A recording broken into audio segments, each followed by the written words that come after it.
brought to you almost live from the Dude in the Basement Studios. Why? Because that's where the good stuff is. It's Sips, Suds, and Smokes with your smoking host, the good old boys.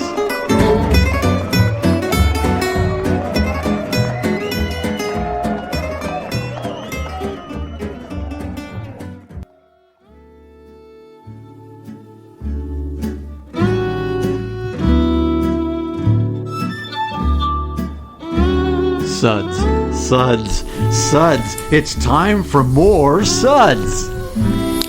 Oh, it is definitely time for more Suds. Welcome to this Suds episode where everything good in life is worth discussing. I'm one of your hosts here at the table. This is good old boy Mike. Joining me here at the table is good old boy Kendall. Great to be here. Good old boy Dave. It's okay to be here. Just okay. I was going for something a little better. Good old gal Julieanna. Hey, happy to be here. Good. All right. There we go.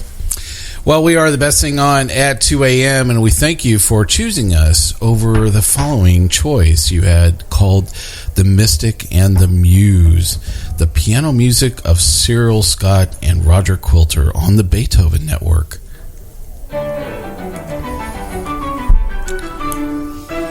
That's right. You passed up this riveting tale of the piano trio in D major, Opus 70, number 1, called Ghost, from the Claremont Trio. Yes, that's right. You could have been listening to that instead of us.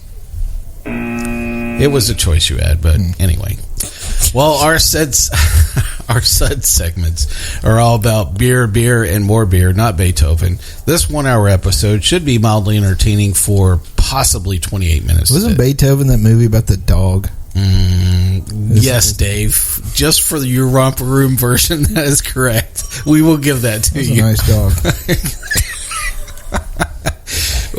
dog. Well, we've been to a lot of festivals this fall, and we thought we'd actually get together and talk a little bit about a couple of the festivals in this show. We're going to discuss the Great American Beer Festival in, yeah, definitely, and the Shelton Brothers called The Festival for 2016. Yeah. Now, the thing that I love about this is Dave actually left his Mary Poppins outfit at home just for the show, so... That's what you think. I was wearing the undergarments beneath my street clothes. Do you like English undergarments? Is that it, Dave? They make me feel classy. Well, I know that you're secretly always humming, some portion of Mary Poppins, all the time now. Why there's a pep in my step. Well, we'll talk about some of the people I spent time with, both at GABF and at the Shelton Brothers, when we get time today. Some very interesting individuals, as well as some very interesting costumes. Well, I guess I'd just kind of throw the question out. What did you think about all the festivals that we went to this fall? We spent a lot of time at all these. So much amazing beer. It really was. And a wide variety of products that we got to enjoy, through that as well as a lot of miles. I mean, Dave and Julieanna actually drove quite a bit. A lot of cool people. That was a great time. He is not faking it well. It was a great time. I am so glad that the hand gesture is available on the radio. Let's do another take. That was a great time. I don't even have to edit that out. I like that. You can use those hand gestures all you want on the radio. There were a lot of those in the car. Well, let's get right to the part where we're actually talking about GABF instead of Dave's costumes. So we're going to start with the Great American Beer Festival, which was in Denver, Colorado. This is a massive event. Yeah. It's actually attended by almost 60,000 people. It spans 3 days and serves up over 3,000 different beers available just within the convention floor itself. Kendall was our newbie on this trip, and I thought we'd start with his first impression. Where do you start with a festival as big as GABF? It was massive, and it takes over the entire floor of the conference center. It's a massive conference center, and just so many breweries under one roof. I go to a lot of beer festivals, and I've been to what I thought was some big beer festivals. This was definitely the Super Bowl of beer festivals, but even bigger than that. You could probably put all your other beer festivals in that beer festival. Yeah. Oh, and still have a lot of room. I agree. And it's a very interesting way to describe that, Dave. Yeah. So That's what I do, buddy. I couldn't try everything. Maybe somebody did try every beer at GABF. I don't know if it's possible. Yeah, that even guy, if you're there every session. That guy's in the hospital right now. So He's still in recovery. my the first night, I just kind of wandered around. I had no plan. I had no clue. I just thought, well, that sounds like an interesting beer. I'll try it. And I just kind of bounced around. It's divided up by geographic region for the most part. So it's really cool. I went to some parts of the country that I'm not really familiar with their beers. I made sure on Saturday to hit the medal winners. I never did have much of a plan other than to try to hit the medal winners on Saturday. Yeah. But it was so much fun. It was just great. I met a lot of really good people. Got to talk to the people from the breweries. Just taste a lot of amazing beer and just experience a lot of things that I don't get to normally try. Yeah, did you find our coaching and some of the tips that we did on the pre-show, did you think those were all spot on? I thought your coaching tips were very spot on, especially the part of being hydrating and making sure you eat. Yeah. I started nearly every session going and getting some food, one, before the lines got long, but also to have a full stomach. It was amazing, and it was definitely a bucket list item, and now that I've gone, I'd really hope I can go back again. But if you haven't been to GABF, you need to go and just experience it one time. Try to get tickets for more than one session, because if you just have one session, you're going to be overwhelmed. Yeah. So the events that were around GABF, there's a lot more in Denver that week that are just as big as the festival. We had our own meet and greet session at the Black Project Tap Room.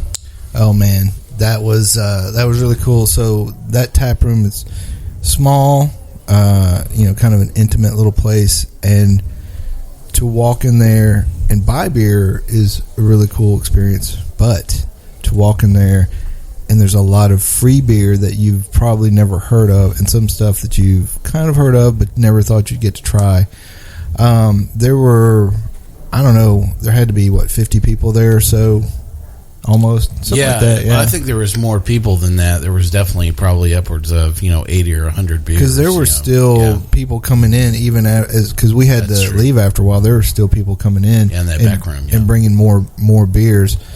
James and Sarah, the owners of Black Project, were incredible hosts. Fantastic. The tacos, those breakfast tacos, those were delicious, amazing, and everybody was really friendly. A lot of people coming up and talking to you, just asking, "Hey, who are you? What are you doing here?" And because the Milk the Funk event was going on at the same time, so it was just kind of real friendly, laid back environment, and some amazing beers. Yeah, it was actually kind of cool to kind of crossbreed, those two groups. Well, I didn't go into that room. I didn't say cross-dress, Dave. No. So I don't know, you were crossbreeding with it, buddy.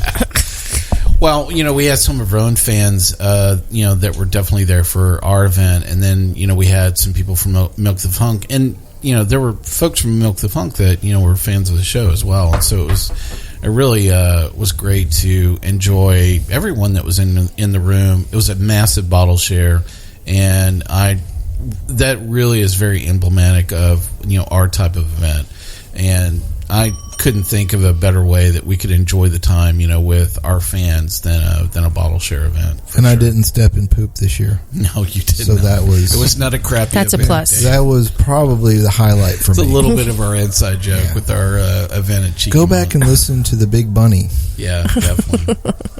So Mike and I also got to attend the Rare Beer Festival that day, which benefits Pints for Prostates. As soon as we walked in the door, I found out that Sam Adams was going to be there with Utopias on Cherries. So wait, Kendall, don't run up the stairs. Up to the floor. How many people did he knock to the side? Out of my way. Not many, but there was that one little Laotian dude. What happened? I am a fan of Utopias. I know not everybody is, including our good old boy Mike. But Utopias on Cherries was special. You still had that rich, almost molasses maple syrup, but the cherries, I think, rounded it out. Made Kendall it a little likes complexity. cough syrup. Yeah, a little bit. I did. So I did. We both went up to the tasting table at the same time. So this is I don't know, maybe the fourth or fifth time I've had Utopias. It's a very interesting product. There's a real novelty to the texture of Utopias. It's very thick. It's very syrupy, Viscous. Like motor oil. I would say that if you've had Vicks 44, you pretty on spot to the taste profile of the Utopias. Can't get this out of my teeth. Yeah, so it's not for everybody. It's not particularly my thing, but I am glad that I did. Try it. Once again. One more quick beer here before the break. There were so many good beers. The one I enjoyed having was the Deschutes Black Butte 22. And if you know about the Age Black Butte series, you know that 2016 they're up to 28 already. So 22 was 6 years old. Ooh. It was never released. They never sold those bottles. There was some kind of production problem with it, but I guess it's aged out nicely, and they were there serving Black Butte 22, which would have been from 2010. Yeah, and it was really rich and chocolatey and enjoyable. That's awesome. Well, we'll talk a little bit more about our time at the Rare Beer Festival right after this break. We'll be right back.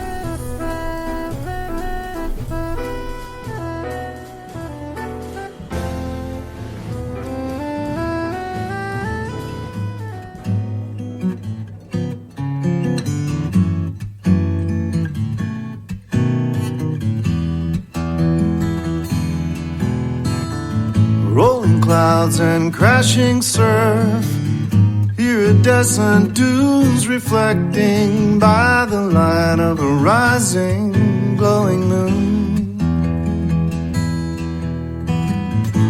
Seashore mesmerizing, night breeze hypnotizing. We've come across these back roads none too soon.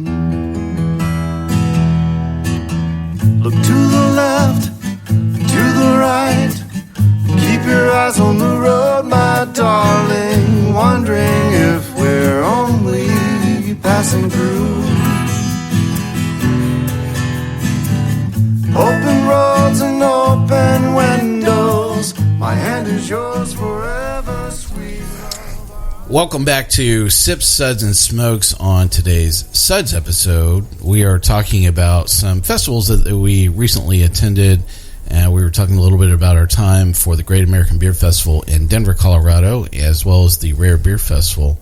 Kendall was touching on a few of the products that really caught his attention, and we were talking about Deschutes 22. Yeah, the Black Butte 22 was a great beer. I must have been in the mood for big, rich, dark beers. That's definitely the room. Yeah, there's some good funky stuff and some good sour stuff too there. But I also went by Rogue, and they're big name breweries, but doing some really interesting special stuff. Rogue's Rolling Thunder Imperial Stout was a nice Imperial Stout. Yeah, and I think my favorite though, Sierra Nevada had the Trip in the Woods maples that had been aged in some Scotch barrels. Oh yeah, I remember that. So rich maple flavor, picked up a little bit of the barrel, and I don't think it's a beer they've ever sold, but it was a very unique offering from Sierra. Remember any of your Suds ratings through any of that? I would give the Rogue Imperial, Rolling Thunder Imperial Stout. To me, that was a 4, and the Sierra. That Sierra Nevada Trip in the Woods, that was a 5. How about that? Interesting.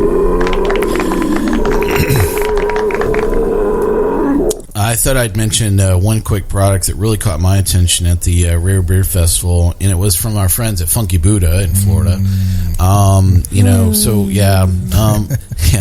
Julieanna swooning over, wow, I love snow. I love snow. I love last snow. This was not last snow. This was actually this was a beer that they had aged. It's called Aged Chockwork Orange was the name of this beer. And it was really a great beer. I ended up going back to it several times. It was just that thick, dark chocolatey barrel aged experience, and there was an awful lot of that in the room, and I kind of got down to the point where it really had to be something incredible to capture my attention, and this definitely did. This was a solid 5 for me. Nice. Yeah, I agree with you on that one. I got to try that beer. It was very tasty. I don't think those guys make a bad beer. We've had a lot of Funky Buddha, both in and off the show, and I don't know that they have served this beer maybe at their own tap room. I don't think it's been bottled ever that I'm aware of. Wow. So, well, let's swing our attention right to the beer at GABF. We've covered a few beers on our early live show, which was after session 1. So if you go back and listen to that mind-numbing, episode that we cut at like 1 a.m., I'm really shocked we got through that this year. But we've had a chance to come back, review our notes, kind of collect our thoughts, about the onslaught of products that we tried there at GABF. And I thought we'd kind of go through our top 3. We'll swing right back around, starting with Kendall. Okay, I might break the rules here. I'm only going to do 3. Yeah, right. But I can't talk about individual beers because there were 3 breweries that I really enjoyed, and I just want to mention those 3 breweries. All right. 7 beers each. I'm not going to go into each of the beers. The first one was, I talked about getting to try beers from regions I've never had or heard before, and LaCumbre out of Albuquerque, New Mexico. Yeah. Oh, yeah. Really cool guys. They had 7 or 8 beers on tap. Great variety. They had a in-cap booth. They had one of the in-cap booths, and they had a great presentation. Really friendly. I met several people from LaCumbre. Was that where the guy was painting? Was that LaCumbre? Was that? I don't remember painter. Okay. Anyway, there was 2 lines depending on which side you were coming from. Mike, so he might have been on the other may side. have hallucinated that. But the thing I really enjoyed it, and it was a lot of fun because I would get a beer and go to the back of the line, and I would enjoy that beer while I waited. And I worked through all of their beers in about a half an hour or so. Wow. Didn't use the horizontal shuffle from the good old boy Mike? No, I stood in line. Well, I wanted to savor the beer. I didn't want to just slam it. So I would savor the beer while the line progressed. It wasn't a bad line. Maybe about 15 people on both sides. Yeah. So it was a constant line, but it didn't take too long. And those guys were great, making some enjoyable beers. After about the 3rd beer, they started recognizing me. And then it became an ongoing joke that I was back again. So, but actually, even though I tried all their beers, every session I at least hit them once just to drink another one of their beers. So LaCumbre was a lot of fun. My number 2 brewery was Von Trappe out of Stowe, Vermont. Yep. A lot of good beer in Stowe, Vermont. But Von Trappe is making mostly German-style beers. If you're not familiar, that is the Von Trappe family from The Sound of Music. So, wow. I'm sorry. Wrong one, buddy. Wrong musical. Wrong musical, but it is the same actress, so So it really is. So, alive with the sound of music. Oh well, there we go. There you go. So when I was in Vermont about a month or so, the week before GABF, I got to try the Von Trappe Golden Helles, and I really enjoyed it. So I was excited to see them at GABF with every beer in their portfolio. So, they had a Pils, Dunkel, Marzen, and it just great German-style beers. And I got to talk to the brewer for a while. He was a really friendly guy. Talked to me about how he makes the beer. I have some good news related to that. Good. I have convinced them not to take out a temporary restraining order. Thank you. That's good, because I was a big fan.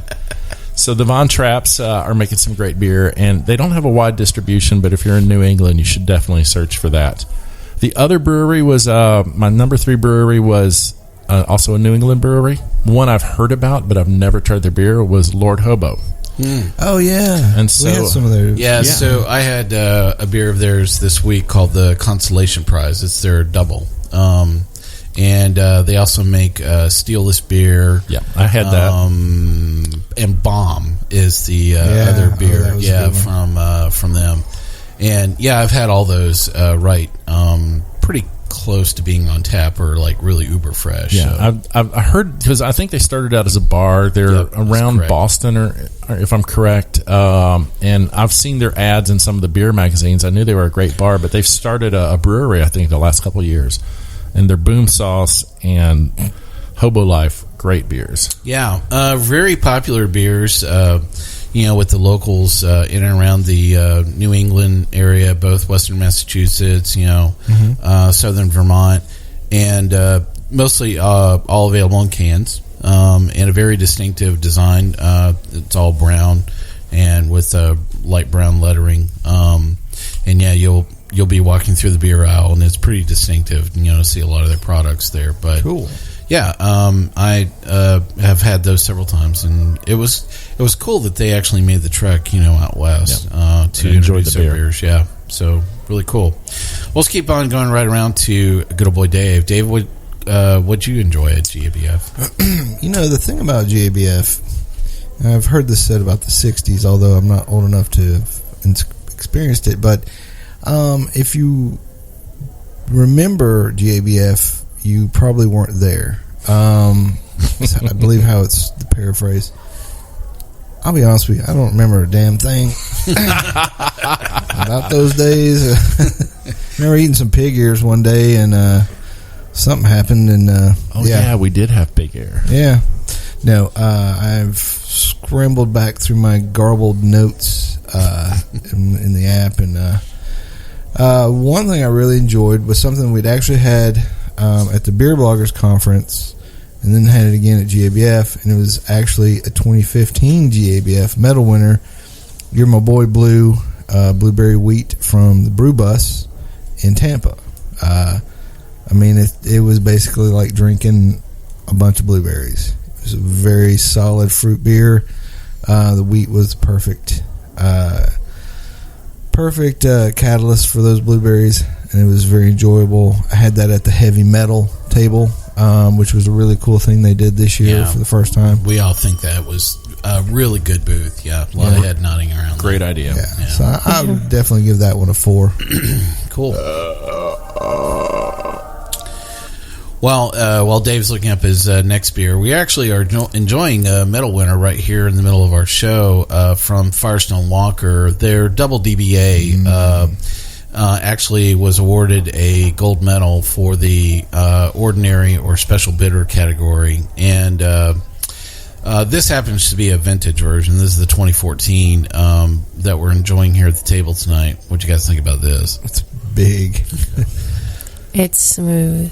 Yeah. Big, smooth, A lot of malty. raisin. I wrote down raisin, figs, and like a lot of Toffee. complex sugars. Yeah, a lot Yeah. of toffee, very sweet. Yeah. What's your rating on that? I would give that a 4. A 4? How about Yeah, you? 4. Solid 4. Solid 4s. Cool. Great beer. And very worthy of the medal for sure. Dave, what's the next beer you want to talk about? So, this was something that Julieanna and I did at almost every session at GABF, was to go through the state guilds, and I have a funny story to tell. It's not one of the beers I'm going to mention, but so we went Thursday, and we were making our way state by state through the state guilds, and we got to Texas, and I saw that Jester King was going to be there, and I was like, "Give me some Jester King." And the guy was like, "Oh, they'll be here Saturday." So, all right, Saturday rolls around. It's the afternoon session, members only. We got in a little bit early. I walked straight back all the way across the floor directly and stood right in front of there to be the first person at there to get some of this Jester King black metal. So I'm standing there, and I'm there about 30 minutes, and the guy from the Texas Brewery Guild, and I hope he listens to this because we're not friends. So he's like doinking around, like cleaning, doing stuff, and and then he sees me standing there. And so Julieanna's at the next booth, which is Vermont, and the guy from Lawson's is there, and he starts cracking open beers early, and he's like pouring her some Double Sunshine and stuff like that, and she's just like sipping. She's giving me some. I'm like, okay, well, at least this is happening.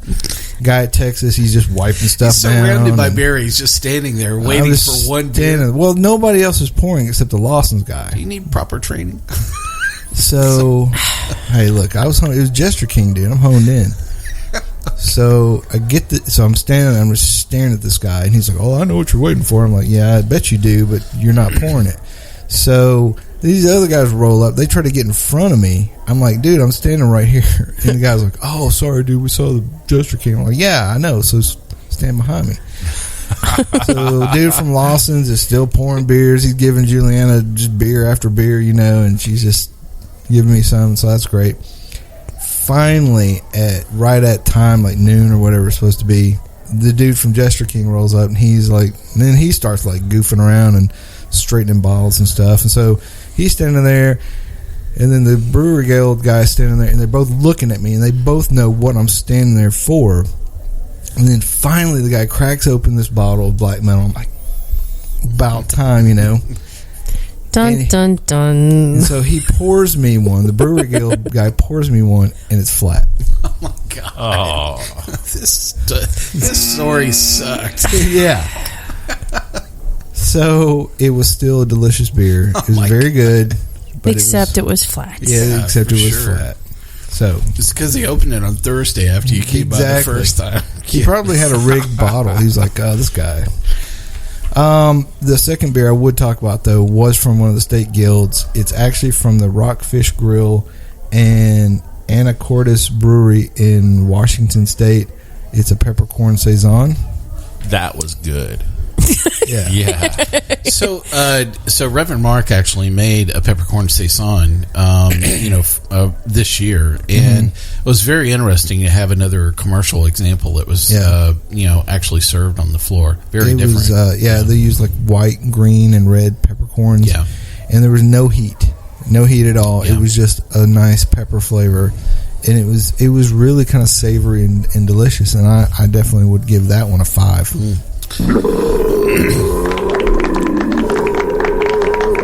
Yeah, I do remember tasting that. I like Reverend Mark's better, but that's because I can get that. It's free and you can get it anytime. Well, let's move right on around the table. We're running a little short on time. To Julieanna, what are some of the beers that you enjoyed at GABF? Oh boy, because it's always never. Well, it's 1 plus whatever. Yeah. Okay, one from the Guild, and this is the Texas Guild. Is it's called Yellow Rose from Lone Pint Brewery. It's a smash beer and using only Mosaic hops and Pilsner malt, and it was stunning. I mean, 6.8% and absolutely stunning, and just very easy drinkable, but very flavorful. I mean, that combination of Mosaic and Pilsner really made me happy. Remember your Suds rating on it? Yeah, that one was a 4. And then another one that I wanted to talk about is the Cherry Bussey, which actually was a silver winner at GABF. Yeah. God, that's a really beautiful Flanders. Really. I mean, just tart and cherry and everything in between, and just so, to use Reverend Mark, so quaffable. That one was a solid 5 for me.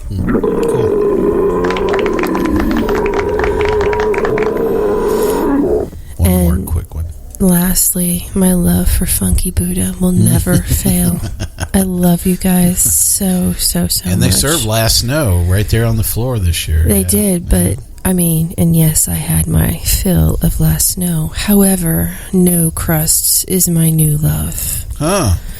Peanut butter and jelly porter toast, like you have never had before. It is. God, I'm still getting like flashbacks of how wonderful it was, because everything about that flavor, like your favorite PB&J sandwich, was right there in liquid form, all balanced. I don't know how they manage to make all these like really strange combinations work so well and be so balanced, but they do. I mean, my hat's off to their brewers. Yeah, that one was a 5 as well. Definitely a great beer. Yeah, very interesting, the parallels between Terrapin and Funky Buddha, pursuing a lot of interesting flavor combinations, but going about it very differently. True. Yeah. Well, I had a few to mention rather quickly, and just for the sake of time, I'm going to kind of power rate these as I'm going along. Definitely a brewer that caught my attention was also a brewer that took home 5 medals, as well as the Small Brewing Company Small Brewing Brewer of the Year, which was Uber Brew out of Billings, Montana. I just fell in love with their wheat beer called White Noise. It was light, creamy, hints of citrus. You can enjoy this by the glass or by the gallon. I mean, it's just really great stuff. And I suspect they've been tweaking this recipe for a long time. It's a solid 5.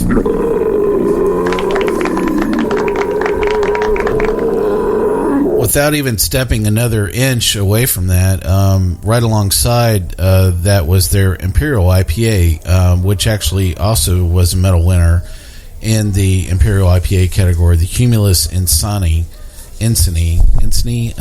Anyway, I was really shocked that I actually found my favorite IPA on the floor. Was actually not going to be a Citra Hop Bomb. As many of those as I've had, and I was really shocked that I was picking up something that was predominantly Warrior, Simcoe, and Amarillo. It was fantastic blend. I hope they keep making a lot of great beer. Another 5. Oddly, a couple of rows over from that, the Melvin actually had their fresh hop that actually medaled right there as well. Amazing beer as well, and a solid 5 for that. And also featured in the East Coast versus West Coast event that was actually at Falling Rock this year. So definitely don't miss any of those beers.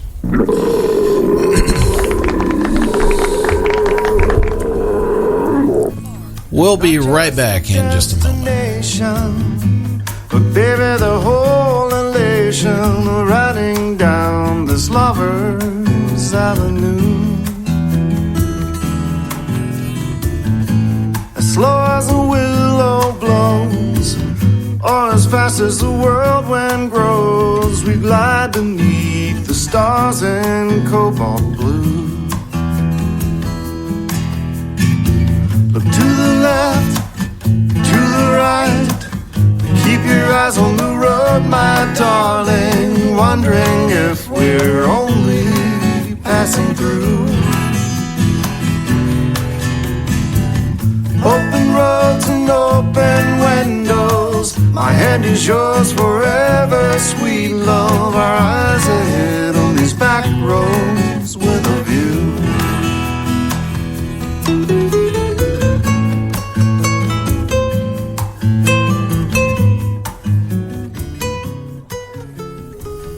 Hey, welcome back to Sips, Suds, and Smokes. On today's Suds episode, we're talking about a few festivals that we've attended, and we're going through some of the products that we've enjoyed, as well as some of the other activities we had at each of the festivals.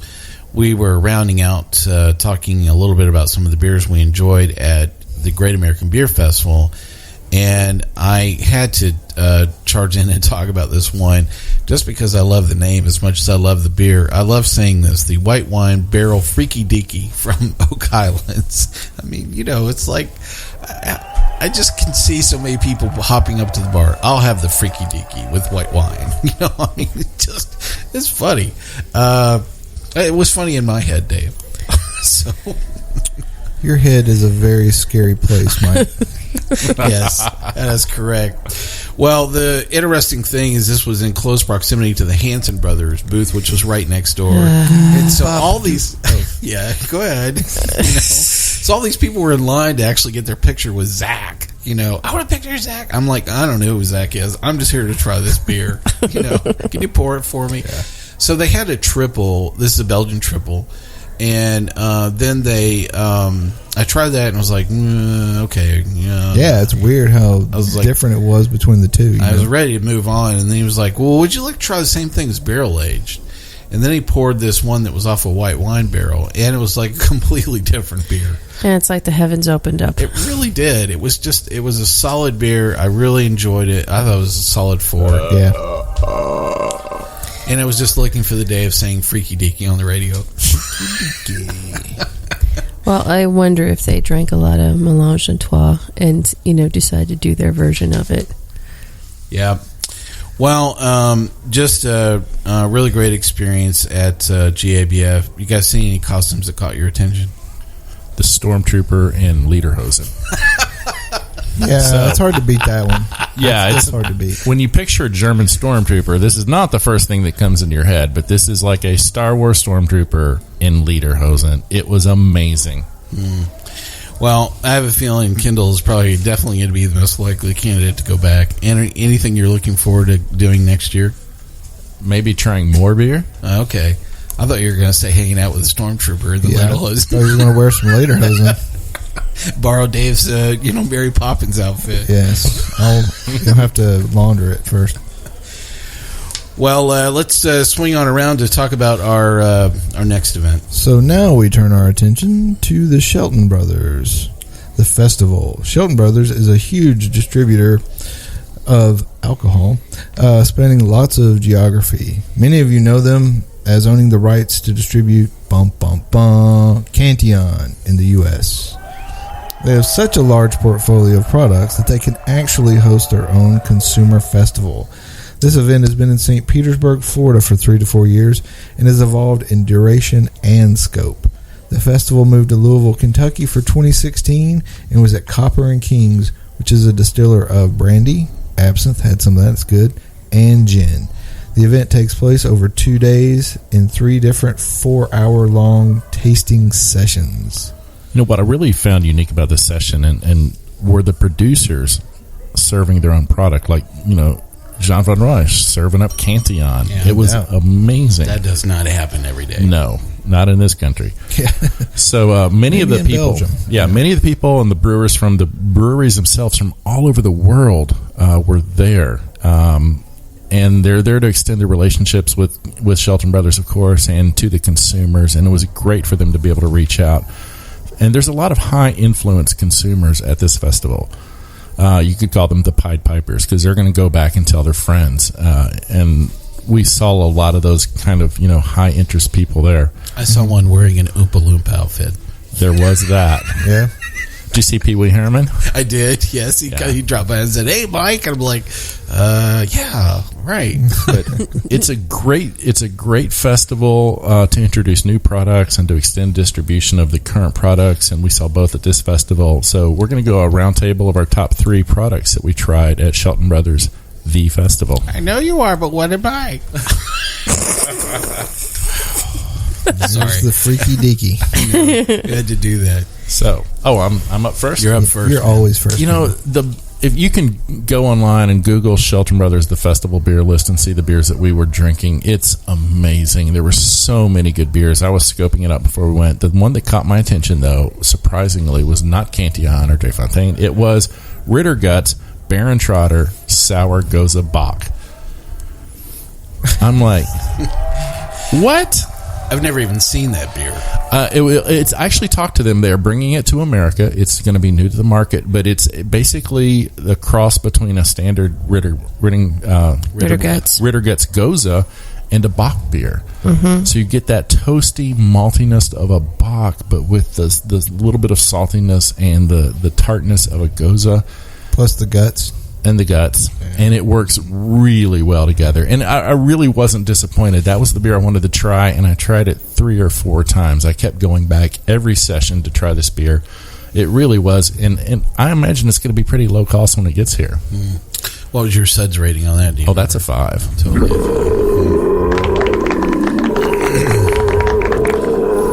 5. Maybe one more product. One more product was the Argus ciders, especially the Ginger Perry. Argus is making some fantastic ciders, and hopefully we'll be able to get them soon if we see them in this market. Yeah, that would be great. Dave, what captured your attention at the festival? Well, a lot of stuff did, but I can't. Okay, so I think it's called Bring a Bear, or not Build a Bear, but like Bringe Bar.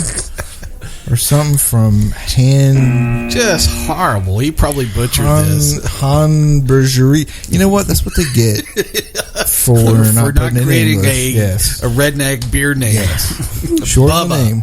What's crazy is I know what beer he's talking about. Yeah, So I do we're too. so but we're- I've been enjoying watching him just kind of flail about over I there. think we're all just, you know what? I got my point across. Everyone likes to bring a bear. So this was a raspberry fruit beer from Brewery, and they're from Norway. Close. Talked to the guy. He's really cool. Couldn't understand a thing he said. What was but it his name, really Dave? nice. He probably couldn't understand you he either. was like, we were just. It was mostly just a lot of smiling. I know there was a lot of nodding and Yeah. a lot of smiling. I almost felt like I needed an interpreter at times to walk around this See, festival. So. here's how dedicated I am to the show. Though I could have gone the easy route. They had one called Norwegian Wood, which I can say, and it was good. But Bring a Bear was very tasty. It was like drinking raspberries, baby. So I gave that one a Suds of 4. And there were so many great beers, but I'm gonna mention one that I thought was just a really straightforward good beer. It was from Seventh Son. It was called Yuzu Lager. It was a clean, crisp beer, and I don't know what a yuzu is, but they stuck it's a fruit. Yeah, they stuck some in there, and it was a very clean, well flavored beer. I could drink a lot of that. I gave that a 4 as well. Cool. Julieanna, how about your time? You know, the one thing about this festival, every time I thought about this name, I kept on thinking about this clip from Seinfeld. A Festivus for the rest of us. You know, I felt like that needed to be the theme song for this. Wow. So I think so. Yeah, totally. Well, because it was so international. it really was, and You nobody know? would have gotten that except the people in the U.S. This would be the festival and for the the guy rest at of the y'all. Build-A-Bear, you know, Oh, Yeah. man. he just would have looked at us going, Yeah. "More beer?" Everybody knows Seinfeld. Yeah. Yeah. So beers that caught your attention. Okay. The Peach Fellowship from American Solera. I wanted to try to get to them when we were going through Oklahoma, but Tulsa was so far away from us we couldn't get there in the scheme of things.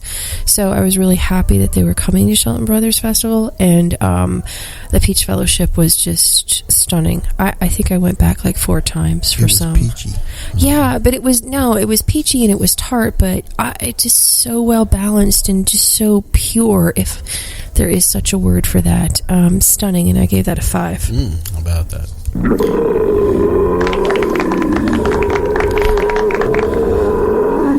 Another one that I really enjoyed was from Dry Lag, if I'm saying that right, and I may not. They're from Pennsylvania, so of course I'm giving my home state some love, but it's called La Pianture. It's an American sour with cherries, and absolutely, again, stunning. I hate to say that a beer could be stunning, but everything that they had, it really just blew me away. They're doing such great quality stuff, and there's a lot of love into those beers, and I need to make sure when I go home again to bring some back. I gave that one a 5 as well.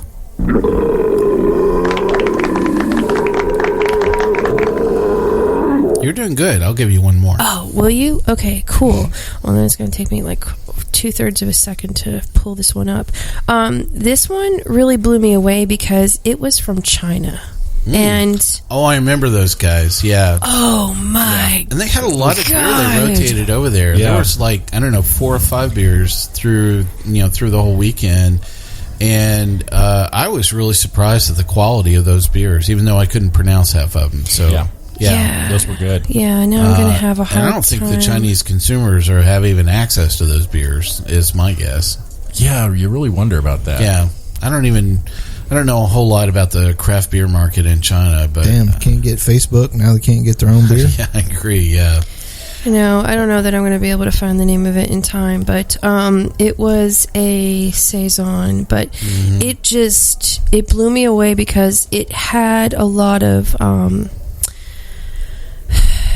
it had a lot of herbs in it. Like there was I can't think of It the. doesn't have crap in it. No. Is that the one from La Pasteur in Vietnam? Oh, That was the that's Vietnamese brewery. That's it. Sorry. Okay, so the No, Chinese. it's a totally different country. Yeah. Okay, La Pasteur. That's right. No, I'm so sorry.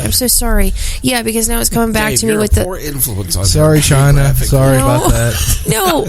Okay, but the ones from China Bam, were really. once again. Yes, No. very much so. The ones from China were really good, but this one from Saigon, I was really impressed with. A, that they have 30 breweries in Saigon, but B, the lemongrass in this Saison was just absolutely, it was stunning. It was really interesting, and you could tell that they really tried to make the beers that would go with their food pairings, because everything that they had to offer was awesome, and I gave that a 5 too. Sorry. See, that's what happens when you Give her one more. gave her one more, and now there's a conflict in Southeast Asia. Well, I'm going to talk about some of mine. So, definitely at the top of my list was J. Wakefield Brewing's Absolute Devotion. This dragon fruit laced Berliner Weiss was absolute perfection. Many of us kept going back to this time and time again, getting a full sample. Wonderful color, sublime balance of the fruit. This beer was all there in great harmony. It was fabulous. 5. Reverend Mark was with us for this trip, and although he's not here to share some of his notes, I know at the top of his list was Buxton's Anglo-Belgian IPA. Yeah. Yep. This is how you can make a very simple beer outstanding, and it was something that I kept going back to. Once again, great color, sublime balance of everything, great hop choices. They were subtle, super clean finish. I just love this beer as well. Also another 5.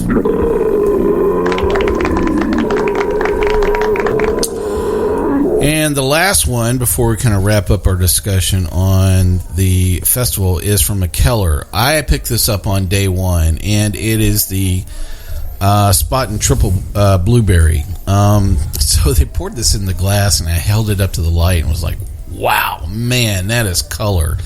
It looked like, fruit juice in a glass. And I was like, this will be really good or really bad. I really wonder how this is going to go. And I knew that they had made another version that was, I think it was called a double blueberry, or something like that. And I'd never heard of this particular rendition, but man, it was fantastic. I just stood there and stared at it all day long. It just looked so cool in the glass. Almost didn't want to drink it. It was just this wonderful blend of the taste of great beer and really great fruit. If you actually see this, it's actually distributed in a can. Do not hesitate to pick up this McKellar beer. Really fantastic, and another 5.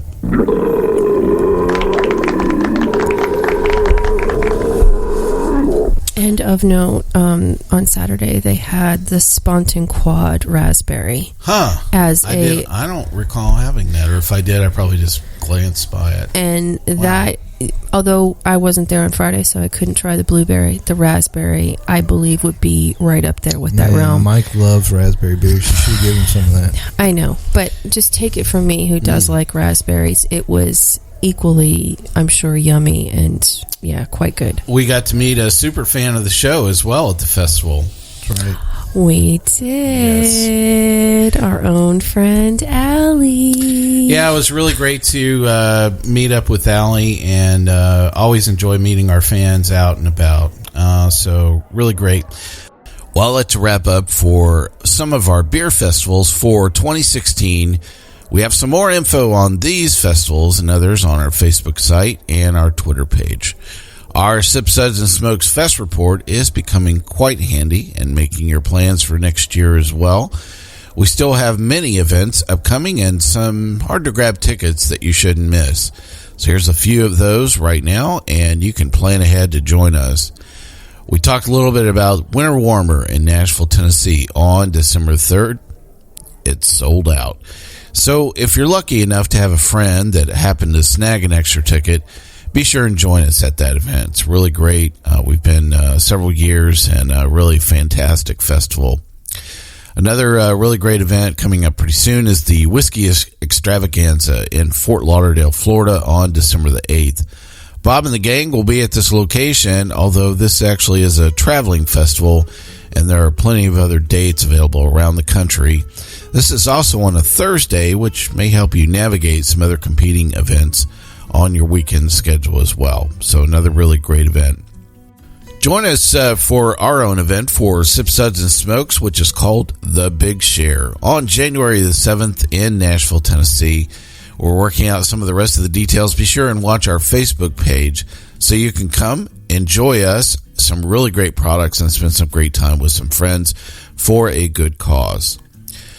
We're going to be heading out to Victoria, British Columbia, for the Victoria Whiskey Festival, a really fabulous Scotch event we've passed up on and just haven't worked it into our schedule, and I think we're going to be able to send some hosts to join that particular event January 19th through the 22nd in British Columbia. A don't miss event. Well, that covers quite a bit we've covered today. Want to thank all of our listeners for joining us here on Sip, Suds, Smokes.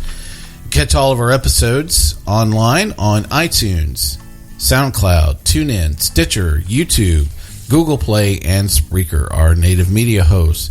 You can reach us online anytime at info@sipsudsandsmokes.com. Our daily tasting notes flow out on Twitter every single day at SipSudsSmoke, and our Facebook page is always buzzing with lots of news. I definitely want to thank Kendall for joining us for the festivals. Tell us a little bit about your blog, Kendall. My wife and I blog about the good news of good beer at beermakes3.com. You can also find us on Facebook, Instagram, and Twitter. I want to take the time to thank all of our co-hosts for joining us today. Good old boy Dave, thanks for joining us. Keep your deaky freaky, buddy. Good old gal Julieanna. Thanks for having me. And good old boy Kendall. It's always a pleasure. Still recovering from GABF. That's for sure. Well, this is good old boy Mike thanking you for joining us once again for this episode, and I'll ask you to keep on sipping. This has been a One Tan Hand production of Sip, Suds, and Smokes, a program devoted to the appreciation of some of the finer slices of life. From the Dude in the Basement Studios, your hosts, the Good Old Boys, will see y'all next time.